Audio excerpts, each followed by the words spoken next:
Maithili express की शानदार प्रस्तुति।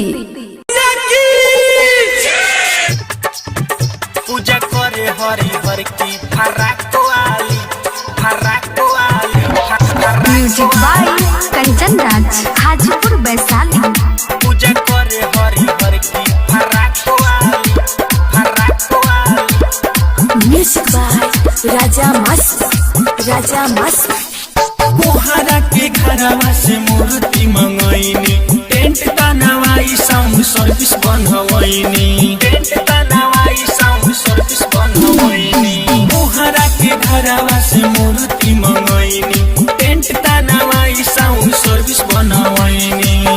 बाजता में गाना खूब झकास वाली, मिथलेश के बाजे गाना झकास वाली। पूजा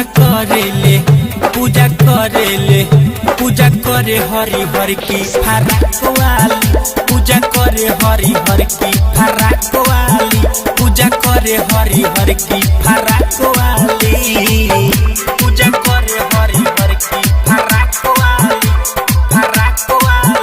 पूजा करे हरि हर। Music by Kanchan Raj, Hajipur Vaishali. Digital recording studio हर सीधी। सरस्वती मैया के करेले धयानावा, सिलावा के संगे पूजा करे मुस्कानावा, सरस्वती मैया के करेले धयानावा, सिलावा के संगे पूजा करे मुस्कानावा, कोह गलिया सीतवा मनीषवा साथ वाली, कोह जलिया निसवा उसवा साथ वाली। पूजा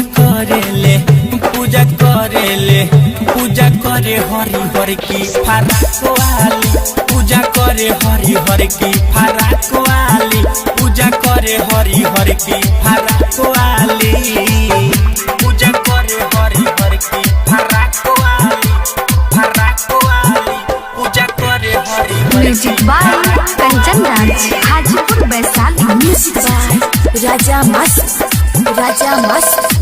दरभंगा जिला से चुनरी मंगवैनी, झालर मोती से माई के मूर्ति सजवैनी। पूजा करे हरि हर की फराक वाली, दरभंगा जिला से चुनरी मंगवैनी, झालर मोती से माई के मूर्ति सजवैनी, मिथलेश जोश के हिया खास वाली, मिथलेश जोश के हिया खास वाली। पूजा